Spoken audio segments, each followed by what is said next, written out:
मध्य प्रदेश के आईएएस संतोष वर्मा के खिलाफ ब्राह्मण समाज के 65 संगठन एक हो गए हैं। वहीं ब्राह्मण समाज के इस विरोध को सवर्ण समाज ने भी अपनी सहमति प्रदान की।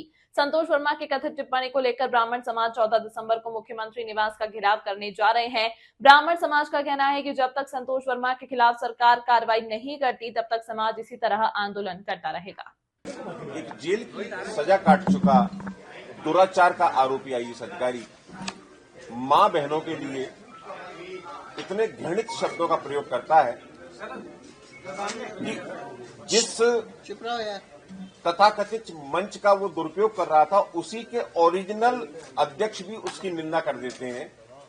पूरा समाज उस वर्ग, जिस वर्ग का वो था, वो समाज उसकी निंदा करता है।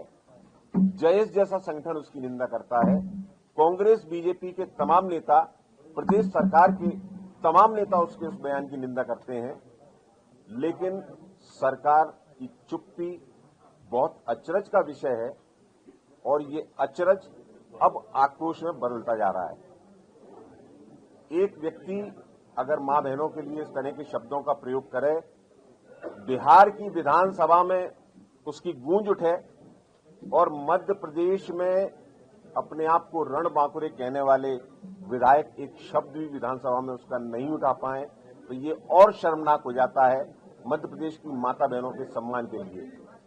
और चूंकि बात किसी वर्ग विशेष के महिलाओं के सम्मान की नहीं है, क्योंकि जब हम कन्या पूजन करते हैं तो ये नहीं देखते कि कौन सी बच्ची किस वर्ग की या किसी समाज की है।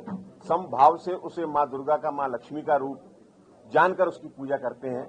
और ऐसे में यदि कोई जहरीला व्यक्ति इस तरह के उद्गार प्रकट करता है और कानून अपना काम नहीं करता, तो आक्रोश होना स्वाभाविक है। पहले भी कई जगह पुतले जलाए गए, विरोध प्रदर्शन किया गया, एफआईआर के लिए आवेदन दिए गए, लेकिन सरकार ने आज तक अपनी चुप्पी नहीं तोड़ी है कि उस पर क्या कार्रवाई होने जा रही है। टेक्निकल डॉक्यूमेंट अगर आप देखेंगे टोटल फर्जीवाड़े के, तो सारे के सारे पूर्व केंद्रीय मंत्री सुरेश पचौरी मुख्यमंत्री के सचिवालय में दे चुके हैं, मुख्य सचिव को दे चुके हैं। और ये बड़े आश्चर्य का विषय पूरे देश के अंदर है कि आखिरकार फर्जीवाड़े के आधार पर एक आईएएस 4.5 साल से कैसे मध्य प्रदेश की धरती पर आईएएस बनके बैठा हुआ है। तो अब पानी सर के ऊपर हो चुका है।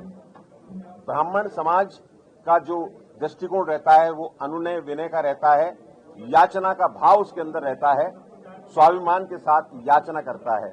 और हमें तो लगता था कि मुख्यमंत्री जी 8.5 करोड़ जनता को समभाव से देखते हुए इस पर कार्रवाई करेंगे, लेकिन कार्रवाई नहीं हुई। इसीलिए अब ब्राह्मण को क्रोध आया है और इस क्रोध की परिणति के रूप में अभी 3 दिन के लिए हम लोगों ने जो रणनीति बनाई है वो मैं आपको बताने जा रहा हूं। कल हम वल्लभ भवन पर 1:30 बजे शंखनाद करके इस कार्यक्रम की शुरुआत करेंगे। उसके बाद शाम को 7 बजे, चूंकि मैंने कहा कि कोई वर्ग विशेष से संबंधित बात नहीं है, सभी समाज, आप देखिए कि अजाक जैसा समाज हमारा समर्थन कर रहा है, हर वर्ग हमारा समर्थन कर रहा है, सरकार समर्थन नहीं कर रही।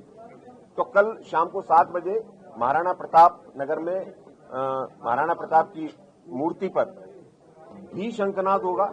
समाज के विभिन्न वर्गों से वहां पर समर्थन इस आंदोलन के लिए मांगा जाएगा। 13 तारीख को पूरे समाज के लोगों से ये सहयोग मांगा जाएगा कि वे इस लड़ाई में हमारे साथ आएं, अपने सुर में सुर मिलाएं और इस हमारी लड़ाई को अंजाम तक पहुंचाने में हमारी मदद करें। और 14 तारीख को मुख्यमंत्री निवास का घेराव करने का हमारा उद्देश्य है, ताकि हम सरकार को बता सकें कि ब्राह्मण जब जागता है तो वो क्या, किस हद तक वो जा सकता है। हमारा आज भी किसी से कोई संघर्ष नहीं है, किसी से कोई लड़ाई नहीं है, लेकिन ये साफ दिख रहा है कि सरकार की जो कार्रवाई है वो भेदभावपूर्ण है। अगर किसी अन्य वर्ग की बच्ची होती और इस तरह की बातें कोई अन्य वर्ग का व्यक्ति करता, तो निश्चित रूप से सरकार कार्रवाई करती।